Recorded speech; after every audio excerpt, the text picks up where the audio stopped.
Every year in the United States, 642,000 people will experience a sudden cardiac arrest.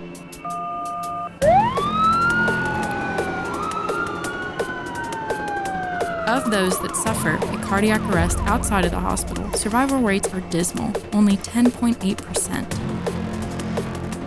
Cardiopulmonary resuscitation, commonly known as CPR, is the primary method to treat cardiac arrest outside of a hospital.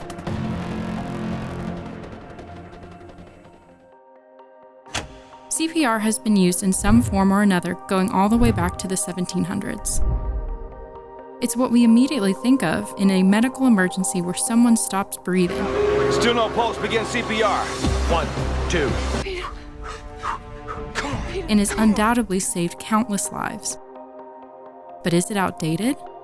CPR hasn't really changed in the last 100 years. It's been done the same way by people forever, and we haven't seen any improvements in rates. This is Eric Grizzard. The preference is that you stay with the...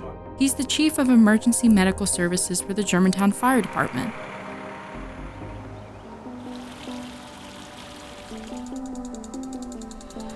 In Germantown, the survival rates of sudden cardiac arrest are much higher than the national average, an impressive 45%.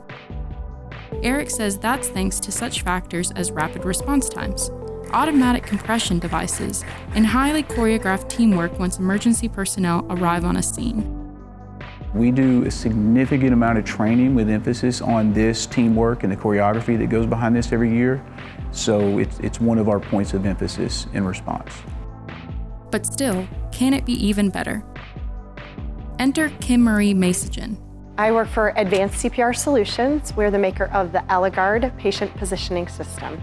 Kim travels the country training emergency response personnel on this device, the EleGuard. Have some gription on the back side to read. We've been doing CPR virtually the same way for 50 years by pushing down in the center of the chest to get the blood up to the brain and out to the body. And while restoring blood flow to the brain is critical to saving a person's life during a cardiac arrest, performing CPR can also create a serious problem.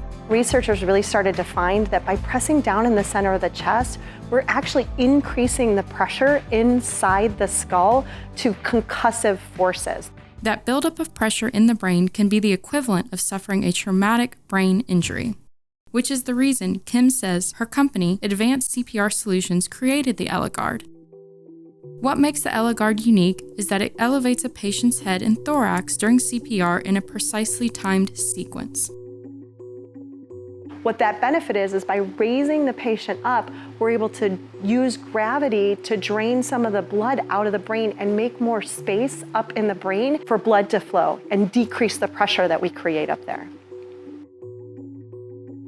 For Eric and his fellow firefighters and paramedics, their hope is to improve a patient's chances of long-term survival. The city talks about excellence every day, and we go further and we talk about excellence every call. That's who we want to be, and we want to provide the best possible care and be at the leading edge of what we can do for the citizens of Germantown, because that's what they deserve.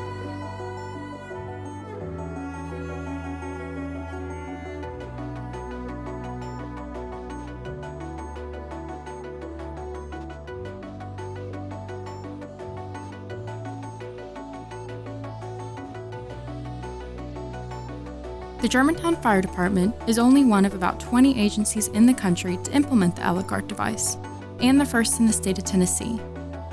While it's still in the product evaluation phase, the hope is that the EleGuard will ultimately improve survival rates for sudden cardiac arrest nationwide.